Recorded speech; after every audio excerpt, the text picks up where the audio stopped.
আজ আছি ষষ্ঠ শ্রেণীর বালকদের ক্লাসে।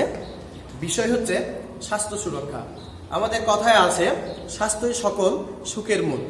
তাই আজকের স্বাস্থ্য সুরক্ষার একটি সেশনে আছে শ্রেণীকক্ষে খালি হাতে সরঞ্জামবিহীন কিভাবে ব্যায়াম করতে হয়, আর সেই ব্যায়াম সম্পর্কেই আমাদের ক্ষুদে বালকগণ দেখিয়ে দেবে তারা খালি হাতে কিভাবে ব্যায়াম করে। সর্বপ্রথম আমরা দেখব সাইড টু সাইড ব্যায়াম করা।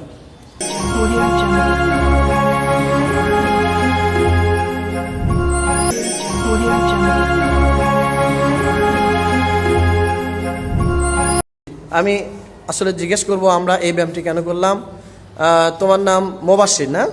জি মোবাশির, তুমি একটু বলবে যে আমরা আসলে কি ব্যায়াম করলাম এবং এই ব্যায়ামের উপকারিতাটা কি?